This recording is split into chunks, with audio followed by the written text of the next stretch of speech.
Shalom untuk kita semua. Perkenalkan, nama saya Ireneus Reminas Buarata, NIM PO 53032092114444 dari kelas PPN tingkat 1A. Tugas fisika biologi tentang andrologi dasar. Slide pertama, andrologi. Berasal dari bahasa Yunani andros yang berarti laki-laki, dan logia adalah spesialis medis yang berhubungan dengan kesehatan pria, secara khusus kepada masalah-masalah yang berhubungan dengan sistem reproduksi dan sistem urin pria. Andrologi merupakan ilmu yang khusus mempelajari tentang struktur dan fungsi sistem reproduksi pria. Infertilitas merupakan kegagalan konsepsi setelah kurangnya 1 tahun berhubungan seksual dengan frekuensi yang normal tanpa kontrasepsi. Yang kedua, infertilitas primer. Suatu pasangan di mana istri belum hamil walau telah berusaha selama 1 tahun atau lebih dengan berhubungan seksual yang teratur dengan kuat tanpa kontrasepsi.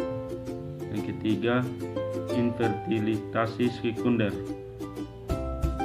Bila suatu pasangan di mana sebelumnya istri telah hamil tetapi kemudian tidak hamil lagi walau telah berusaha untuk memperoleh kehamilan 1 tahun atau lebih dari pasangan tersebut telah melakukan hubungan seksual secara teratur dan adekuat tanpa kontrasepsi.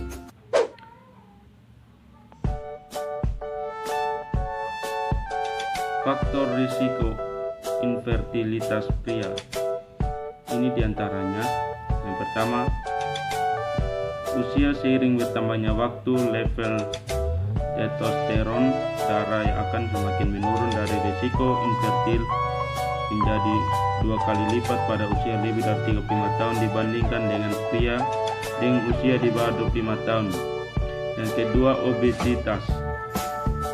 Disregulasi endokrin pada organ dengan obesitas dapat meningkatkan faktor risiko infertilitas.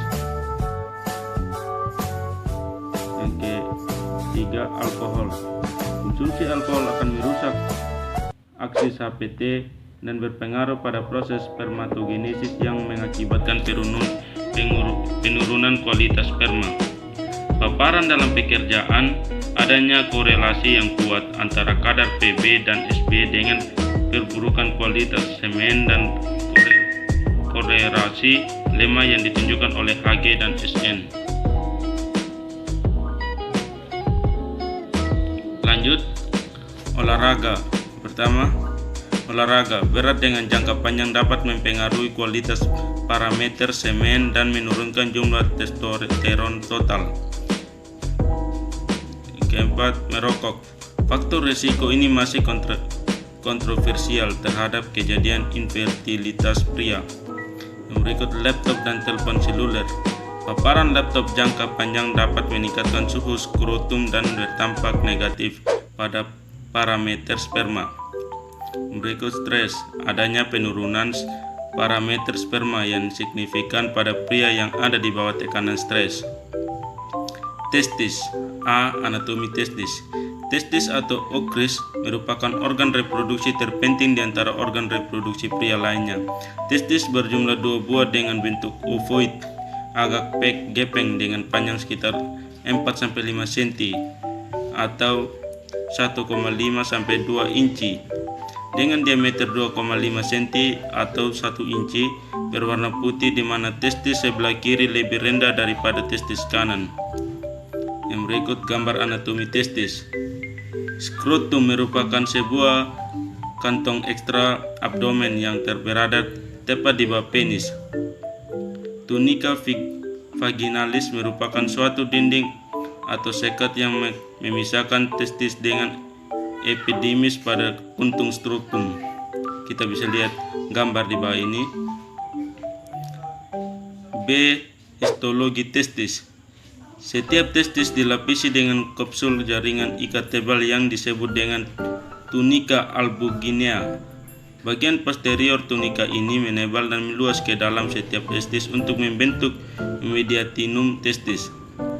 Septum testis merupakan jaringan ikat fibrosa tipis yang memanjang dari mediastinum ke tunika albuginea dan membagi interior testis menjadi sekitar 250 kompartemen primordial atau lobuli testis yang masing-masing mengandung 1-4 tubuli semiferi contorti. Histologi testis, kita bisa lihat gambar di bawah ini modelnya. Tubulus seminiferus testis, kita bisa lihat gambar di bawah ini. 1. Tubulus semiferus testis. Tubulus semiferus merupakan saluran yang berliku-liku dengan diameter 150-250 cm, panjang 30-70 cm dan dibatasi oleh epitel germinal berlapis 19 kompleks. Tubulus semiferus contortus membentuk jala-jala di mana tiap ujung tubulus itu buntu atau bercabang. Berikut apex tubulus piramidal yang sempit, terjadi transiasi dari tubulus semiferus menjadi tubulus recti di mana pada ujung apical tiap-tiap tubulus semiferus lumennya menyempit dan epitel yang membatasinya segera berubah menjadi lapisan kuboid selapis yang mempunyai satu flagella. Tubulus recti ini merupakan tubulus yang pendek dan lurus yang menghubungkan tubulus semiferus dengan saluran anatomosis yang dibatasi oleh epitel labirin rete testis. Lanjut, tunika propria fibrosa yang meliputi tubulus seminiferus terdiri atas beberapa lapisan fibroblast. Yang berikut, epitelium tubulus semiferus dilapisi oleh epitelium bertingkat yang sangat kompleks yang mengandung sel-sel spermatogenetik dan sel-sel Sertoli. Yang kedua, spermatogenesis. Spermatogenesis merupakan proses pembentukan sperma. Proses ini mencakup 3 fase, yaitu spermatogenesis, meiosis, dan spermamiogenesis. Spermatogenesis, proses diferensiasi spermatogiana menjadi spermatosit primer. Meiosis, proses pembelaan spermatosit primer menjadi spermatid. Proses pembelaan ini terjadi sebanyak 2 kali secara berurutan dengan pengurangan setengah jumlah kromosom dan jumlah DNA per sel sampai menghasilkan spermatid. Spermiogenesis, proses transformasi histologis spermatid menjadi spermatozoa atau sperma yang disertai dengan pelepasan spermatozoa ke dalam lumen tabulus semiferus. 3. Saluran-saluran genital intratesis. Saluran-saluran genital yang terdapat di intratesis adalah tubuli recti atau tubulus lurus, rete testis dan ductus deferens. Yang pertama, tubulus semiferus. Perubahan yang terjadi dari tubulus semiferus menjadi tubuli recti adalah secara mendadak pada bagian-bagian permulaan sel-sel spermatogenetik yang menghilang, hanya sel-sel Sertoli yang tetap ada. Bagian utama tubuli recti terdiri dari epitekel kuboid yang dikosongkan oleh lembaran jaringan ikat adat tabuli recti. Terdiri dari epitel kuboid yang disokong oleh lembaran jaringan ikat padat. Rete testis dibatasi oleh epitel kuboid. Dari rete testis terbentang 10-12 ductuli efferentes. Berikut, ductus efferentes mempunyai epitel yang terdiri dari sel-sel kuboid, mioid, gel, spermatocytes, spermatids yang bergantian dengan sel toraksi dan seringkali berepitel. C. Fisiologi testis. Testis merupakan sistem reproduksi pria yang memiliki dua fungsi. Yang pertama, fungsi reproduksi di mana testis memproduksi spermatozoa melalui proses spermatogenesis. Fungsi hormonal di mana sel Leydig yang terbesar di jaringan ikat tubulus semiferus akan dirangsang oleh LH atau luteinizing hormone, menghasilkan hormon testosteron yang penting bagi pertumbuhan dan pembelahan sel-sel germinal testis pada tahap pertama. Spermatogenesis dan metabolitnya yaitu dihidrotestosteron atau DHT yang berfungsi untuk perkembangan seks sekunder pada pria. Sel Sertoli menghasilkan estrogen yang dibentuk dari testosteron ketika sel ini dirangsang oleh FSH, follicle stimulating hormone. Namun fungsi ini belum jelas. D. Patologi testis. Hipogonadisme pada pria merupakan suatu kelainan gonadal yang ditandai dengan penurunan abnormal dari aktivitas fungsional testis. Hipogonadisme ini dapat terjadi secara primer yang diakibatkan oleh kerusakan sel-sel Leydig dan dapat terjadi juga secara sekunder karena disfungsi unit hipotalamus sampai hipofisis. Hipogonadisme sekunder kemudian dibagi lagi menjadi disfungsi hipotalamus dan disfungsi hipofisis. Disfungsi hipotalamus dan disfungsi hipofisis ini akan menyebabkan hipofungsi sel Leydig. Pencemaran udara. Berdasarkan peraturan pemerintah Republik Indonesia nomor 41 tahun 1999 mengenai pengendalian pencemaran udara, bab 1 disebut bahwa pencemaran udara adalah masuknya atau masukkannya zat energi dan atau komponen lain ke dalam ambilan turun sampai tingkat tertentu yang menyebabkan udara ambien tidak dapat memenuhi fungsinya. Polutan asap kendaraan bermotor. Karbon monoksida CO merupakan salah satu polutan yang paling umum yang terdistribusi secara luas. Berikut nitrogen oksida atau NOx merupakan gas yang termasuk pada kelompok gas nitrogen yang terdapat di atmosfer. Berikut sulfur oksida atau SOx merupakan gas yang berbau tajam dan tak berwarna. SOx adalah salah satu gas pencemar udara di mana emisi SOx terbentuk dari fungsi kandungan sulfur yang terdapat dalam bahan bakar fosil seperti minyak, gas, batu bara, dan kandung sulfur dalam pelumas. Sulfur oksida ini terdiri dari sulfur dioksida atau SO2 dan sulfur trioksida atau SO3. Lanjut, hidrokarbon atau HC merupakan gas yang tidak begitu merugikan manusia, namun gas ini merupakan penyebab terjadinya kabut, campuran asap atau SMOG. Berikut timbal atau PB. Pertama, karakter dan sifat. Timbal atau yang dalam bahasa Latin disebut dengan PB atau plumbum merupakan suatu logam berat berwarna abu-abu kebiruan. Berikut sumber dan kegunaan. Timbal merupakan 0,002%.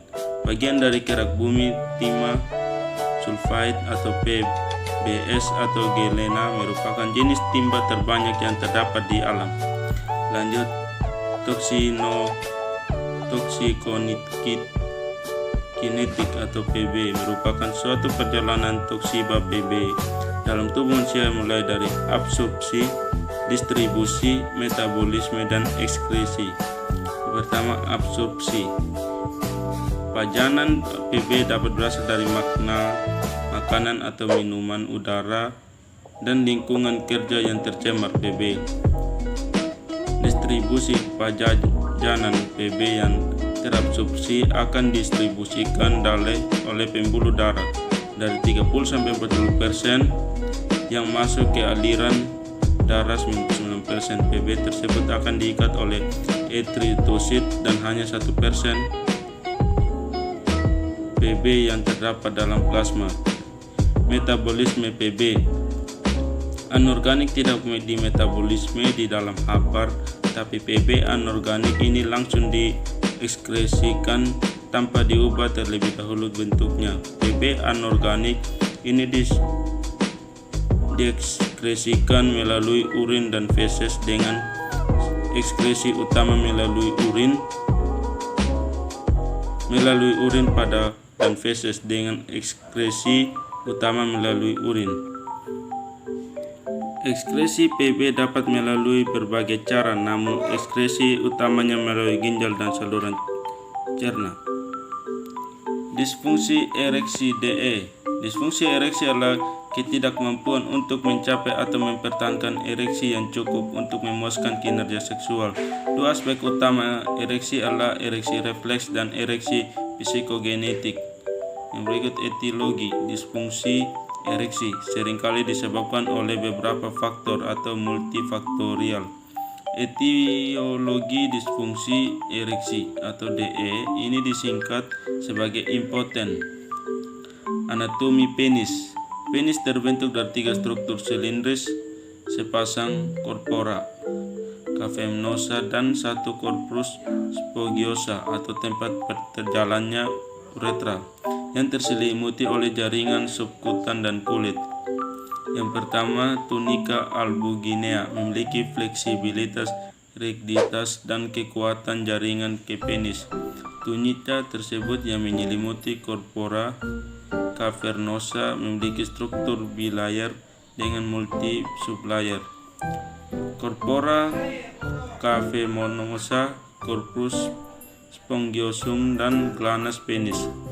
Corpora cavernosa penis terdiri dari 2 spons, yaitu silinder yang diselimuti tunika albuginea dan dipisahkan oleh septum. Septum di antara 2 korpus tersebut bersifat inkomplit di manusia, tetapi ada yang bersifat komplit di beberapa spesies anjing. Lanjut, arteri. Dalam sebuah penelitian terhadap 20 Cadver melaporkan 30 suplai arteri penis. Yang pertama, tipe 1 yang timbul secara eksklusif dan arteri pudendal internal atau 3/20. Tipe 2 yang timbul dari arteri aksesorius dan pudendal interna atau 14/20. Tipe 3 timbul secara eksklusif dari arteri pudendal aksesori namun 3/20. Vena. Drainase vena dari 3 corpora ini berasal dari vena kecil yang mengarah pada sinusoid perifer tepat di bawah tunika albuginea. Vena-vena ini berjalan antara tunika dan sinusoid perifer untuk membentuk vena plexus subtunica sebelum keluar sebagai vena emisaria. Lanjut, fisiologi ereksi. Penis mendapatkan aliran darah dari arteri pudenda interna. Selanjutnya arteri ini bercabang menjadi arteri cavernosa atau arteri centralis, arteri dorsalis penis, dan arteri bulbo-uretralis. Arteri centralis memasuki rongga cavernos, kemudian bercabang-cabang menjadi arteriole helisin, yang kemudian arteriole ini akan mengisikan darah ke dalam sinusoid. Disfungsi ereksi disebabkan oleh faktor psikogen, biasanya menunjukkan ciri-ciri sebagai berikut. Pertama, timbulnya mendadak dan didahului oleh peristiwa tertentu, misalnya sehabis cerai atau ditinggalkan istri atau pasangan keluar dari pekerjaan atau oleh tekanan kejiwaan. Yang kedua, situasional, yaitu disfungsi timbul bila hendak melakukan aktivitas seksual dengan wanita tertentu, tetapi ereksi timbul kembali jika hendak berhubungan dengan wanita lain. Tidak jarang pasien masih dapat merasakan ereksi yang maksimal dengan masturbasi atau membayangkan atau menonton film porno, tetapi penis kembali lemas pada saat akan melakukan seks senggama. Ereksi nokturnal atau ereksi yang timbul pada saat bangun pada pagi masih cukup kuat, tetapi pada siang hari ereksi menurun atau bahkan tidak bisa ereksi sama sekali. Gangguan pubertas. Pubertas merupakan suatu tahap dalam proses tumbuh kembang. Sebagai suatu tahap fisiologis, pubertas yang terjadi akan diikuti kemampuan dalam bereproduksi pada laki-laki. Manifestasinya dalam bentuk spermatogenesis, sedangkan pada wanita berupa ovulasi. Berikut perubahan hormonal pada masa pubertas. Sebelum pubertas, steroid gonad dalam jumlah yang kecil mampu menekan aktivitas hipotalamus dan hipofisis. Sekian dari hasil penyajian materi saya tentang andrologi dasar. Jika ada kata-kata yang kurang berkenan atau yang keliru, mohon dimaklumi. Sekian dan terima kasih. Shalom.